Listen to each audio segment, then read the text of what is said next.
कल हमने पढ़ा था थायराइड और पैराथायराइड ग्लैंड। उससे पहले हाइपोथैलेमस हो गया, पिट्यूटरी ग्लैंड हो गई है, थायराइड हो गई है, पैराथायराइड हो गई है। उसके बाद आती है फिर एड्रिनल ग्लैंड। एड्रिनल ग्लैंड को सुप्रारीनल ग्लैंड भी बोलते हैं, एड्रिनल ग्लैंड को इमरजेंसी ग्लैंड भी बोलते हैं।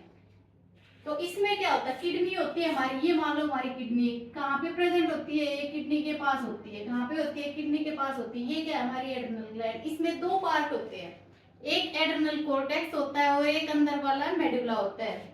तो जो कॉर्टेक्स होता है उसका ओरिजिन तो होता है मेसोडर्मल।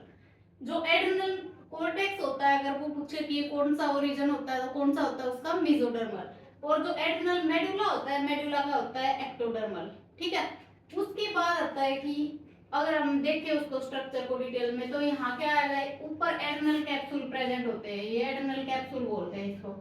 यहाँ पे जोना ग्लोमेरुलोसा प्रेजेंट होती है। और इसमें हार्मोन कौन सा आता है जोना ग्लोमेरुलोसा से, मिनरेलोकोर्टिकोइड्स। कौन से हार्मोन आते हैं, मिनरेलोकोर्टिकोइड्स। उसके बाद जोना फेसिकुलेटा प्रेजेंट होती है, ये वाइडेस्ट होती है। इससे कौन से हार्मोन आते हैं, ग्लूकोकोर्टिकोइड्स। यहाँ पे नीचे ये ऐसे ऐसे ऐसे ऐसे प्रेजेंट होते हैं जोना रेटिकुलरिस। जोना रेटिकुलरिस से कौन से हार्मोन आते हैं, सेक्स कोर्टिकोइड्स। उसके बाद है नीचे कैटेकोलामाइंस। कैटेकोलामाइंस में कौन से आते हैं हमारे, एपिनेफ्रिन, नोरेपिनेफ्रिन और डोपामिन। ये जो पार्ट होता है इसको एड्रिनल कोर्टेक्स बोलते हैं। और ये क्या है, एड्रिनल मेडुला। तो इसमें क्या क्या है, जो एड्रिनल ग्लैंड है इसको क्या बोलते हैं, सुप्रारीनल ग्लैंड भी बोलते हैं और इमरजेंसी ग्लैंड भी बोलते हैं उसको। अगर ओरिजिन आया कैसा होता है, एड्रिनल जो कोर्टेक्स होता है, कोर्टेक्स का ओरिजिन मेसोडर्मल होता है। और जो मेडुला होता है, मेडुला का ओरिजिन एक्टोडर्मल होता है। उसके बाद कौन कौन सी एड्रिनल कैप्सूल प्रेजेंट होता है, जोना ग्लोमेरुलोसा। यहाँ से कौन से हार्मोन आते हैं, मिनरलोकोर्टिकोइड्स। उसके बाद है जोना फेसिकुलेटा, यहाँ से ग्लूकोकोर्टिकोइड्स। और ये बाइडेस्ट होती है। जोना रेटिकुलरिस, यहाँ से सेक्स कोर्टिकोइड्स। और नीचे होते हैं हमारे कैटेकोलामाइंस। ये पार्ट कौन सा है, कोर्टेक्स। और ये कौन सा है, मेडुला। ओरिजिन याद रखना है इसका, कोर्टेक्स का मेसोडर्मल और मेडुला का एक्टोडर्मल। उसके बाद एक एक करके करते हैं सबको। तो सबसे पहले आता है मिनरलोकोर्टिकोइड्स। मिनरलोकोर्टिकोइड्स में एल्डोस्टेरोन। एल्डोस्टेरोन किस पे काम करता है, एल्डोस्टेरोन किस पे काम करता है, डीसीटी पे। डीसीटी पे एल्डोस्टेरोन और एडीएच जो हमने एक्सक्रिएशन में पढ़ा था। तो इसमें क्या होता है, जो डीसीटी पे काम करते हैं तो क्या होगा, H2O वाटर और सोडियम का रीएब्जॉर्प्शन होगा। अगर वाटर और सोडियम का रीएब्जॉर्प्शन होगा तो जो यूरिन है हमारा, यूरिन कैसा हो जाएगा, कंसंट्रेटेड हो जाएगा। ठीक है। उसके बाद है ग्लूकोकोर्टिकोइड्स। ग्लूकोकोर्टिकोइड्स में cortisol. Cortisol is also known as stress hormone. तो इसमें क्या होता है, प्रोटियोलिसिस। प्रोटियोलिसिस प्रोटीन का ब्रेक डाउन हो जाता है। लिपोलिसिस लिपिड्स का, फैट्स का भी ब्रेक डाउन हो जाता है। ग्लूकोनियोजेनेसिस, ग्लूकोज बनती है इसमें from non carbohydrate precursors. Formation of glucose from non carbohydrate precursors. Blood pressure high. Erythropoiesis, erythropoiesis RBC की फॉर्मेशन होती है। इम्यूनोसप्रेसेंट्स, इम्यूनोसप्रेसेंट्स क्या करते हैं, विड्रॉ कर लेते हैं डब्ल्यूबीसीज को। और ये हम आफ्टर सर्जरीज भी देते हैं, जब सर्जरी करते हैं तो उसके बाद भी इम्यूनोसप्रेसेंट्स देते हैं। उसके बाद और क्या होता है, इसमें एंटी इन्फ्लेमेटरी होते हैं। कोर्टिसोल स्ट्रेस हार्मोन है, किसी का दिल टूट गया तो उसके प्रोटीन भी टूट गए, उसके फैट भी टूट गए, बीपी क्या होगा, ब्लड प्रेशर हाई रहेगा उसका। तो बॉडी बोलेगी, उसको भी म्यूचुअल फ्रेंड की नीड है, तो वो बोलेगी जा भाई आरबीसी बना, आरबीसी बना। आरबीसी एराइथ्रोपोइसिस इम्यूनोसप्रेसेंट क्या करेंगे, डब्ल्यूबीसी को विड्रॉ कर लेंगे। और इनको हम आफ्टर सर्जरी भी देते हैं। और क्या होते हैं, ये एंटी इन्फ्लेमेटरी होते हैं। ठीक है। उसके बाद है सेक्स कोर्टिकोइड्स। सेक्स कोर्टिकोइड्स में क्या आएगा हमारा, एंड्रोजन, टेस्टोस्टेरोन और एस्ट्रोजन। तो सवाल ये आता है कि क्या फीमेल्स की बॉडी में टेस्टोस्टेरोन होता है और क्या मेल्स की बॉडी में एस्ट्रोजन होता है। होता है बट बहुत कम अमाउंट में होता है। फीमेल की बॉडी में टेस्टोस्टेरोन होता है बट वो बहुत कम अमाउंट में होता है। मेल की बॉडी में भी एस्ट्रोजन होता है बट वो बहुत कम अमाउंट में होता है। ठीक है। तो इसके कुछ डिसऑर्डर्स होते हैं, जैसे एड्रिनल विरिलिज्म। इसमें क्या होता है, जो फीमेल होती है वो मेल के सेकेंडरी सेक्सुअल कैरेक्टर शो करती है, like heavy voice, hirsutism. Hirsutism क्या होता है, एक्सेसिव हेयर ग्रोथ हो जाती है, फेस पे हो जाती है। जैसे कुछ कुछ लड़कियां होती है उनके ऐसे बाल होते हैं यहाँ पे, तो दूसरा क्या है, गाइनिकोमेस्टिया। गाइनिकोमेस्टिया में क्या होता है, enlarged mammary glands in mails. जो मेल होते हैं उनमें जो मेमरी ग्लैंड का साइज होता है वो बढ़ जाता है। किसकी वजह से होता है, एस्ट्रोजन की वजह से। फीमेल में जो ये हो रहा है किसकी वजह से हो रहा है, टेस्टोस्टेरोन की वजह से। टेस्टोस्टेरोन बढ़ जाता है, इसमें एस्ट्रोजन बढ़ जाता है, ठीक है। उसके बाद है कुशिंग सिंड्रोम। इसमें क्या होता है, जो कोर्टिसोल होता है, कोर्टिसोल कौन सा हार्मोन होता है, हमारा स्ट्रेस हार्मोन, ये ज्यादा हो जाता है। कोर्टिसोल एक्सेस में हो जाता है तो क्या होगा, ब्लड प्रेशर क्या रहेगा, अगर किसी कोई टेंशन में है तो उसका ब्लड प्रेशर क्या रहेगा, ज्यादा। किसी का दिल टूट गया तो ब्लड प्रेशर क्या रहेगा, बेचारे का बढ़ ही जाता है। तो इसमें क्या होता है, excess of cortisol, blood pressure ज्यादा।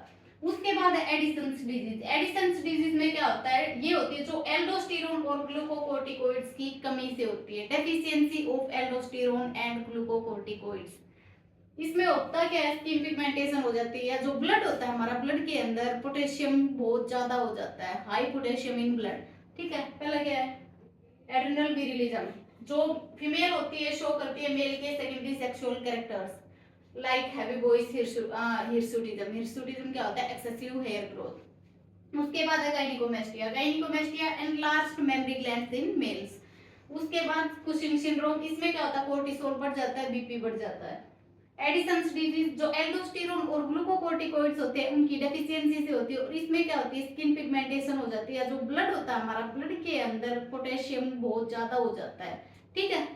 उसके बाद सिक्स्थ है हमारी पीनियल ग्लैंड। जो पीनियल ग्लैंड होती है वो कहाँ पे होती है, epithalamus of fore brain. Fore brain का जो एपिथैलेमस होता है वहां पे क्या होती है, हमारी पीनियल ग्लैंड होती है।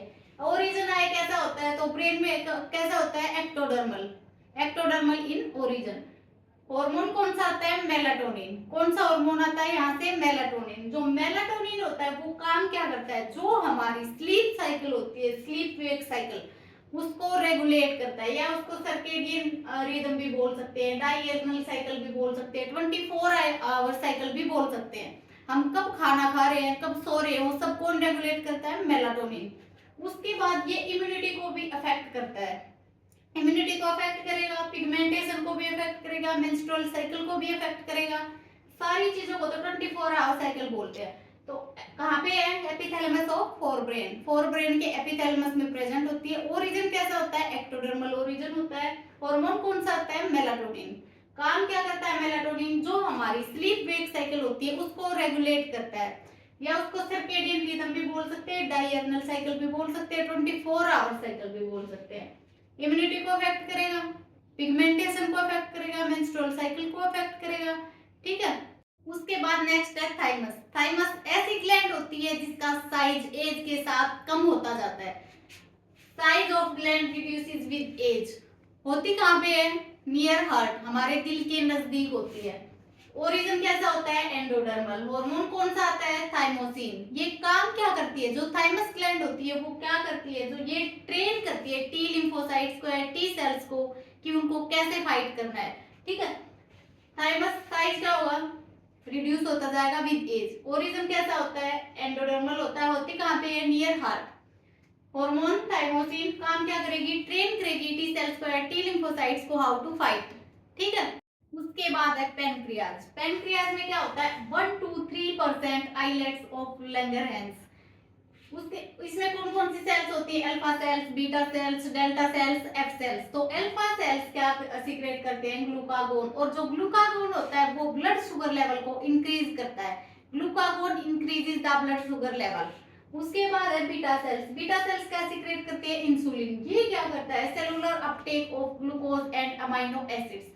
और ग्लूकोज जो होता है वो इंस्टेंट सोर्स होता है एनर्जी का, इंस्टेंट सोर्स ऑफ एनर्जी होता है ग्लूकोज, ठीक है।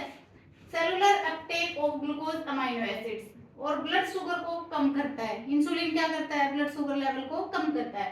प्रोटियोजेनेसिस कराता है, लिपोजेनेसिस कराता है। उसके बाद है डेल्टा सेल्स। डेल्टा सेल्स में कौन सा हार्मोन सीक्रेट करती है, सोमेटोस्टेटिन, और ये एक इनहिबिटरी हार्मोन होता है। ये क्या रेगुलेट करता है, ग्लूकागोन को और इंसुलिन को। कौन रेगुलेट करता है ग्लूकागोन और इंसुलिन को, सोमेटोस्टेटिन। उसके बाद है एफ सेल्स। एफ सेल्स में पेनक्रियाटिक पॉलीपेप्टाइड, और जो पेनक्रियाटिक पॉलीपेप्टाइड होता है वो रेगुलेट करता है पेनक्रियाटिक जूस को। सबसे पहले पेनक्रियाज में 1 to 3% आइलेट्स ऑफ लैंगरहैंस, उसके बाद अल्फा सेल ग्लूकागोन सीक्रेट करते हैं और ग्लूकागोन क्या करता है, ब्लड शुगर लेवल को इंक्रीज करता है। बीटा सेल्स इंसुलिन सीक्रेट करती है, इंसुलिन क्या करता है, ब्लड शुगर लेवल को कम करता है। इंसुलिन और सेलुलर अपटेक ऑफ ग्लूकोज और अमाइनो एसिड्स का रिड्यूसेस ब्लड शुगर, प्रोटियोजेनेसिस लिपोजेनेसिस। उसके बाद है डेल्टा सेल्स, सोमेटोस्टेटिन होता है, ये ग्लूकागोन और इंसुलिन को रेगुलेट करता है। एफ सेल्स पेनक्रियाटिक पॉलीपेप्टाइड, ये पेनक्रियाटिक जूस को रेगुलेट करते हैं। ठीक है, ये था हमारा एंडोक्राइन सिस्टम। उसके बाद हम स्टार्ट करेंगे रेस्पिरेशन। ठीक है, थैंक यू।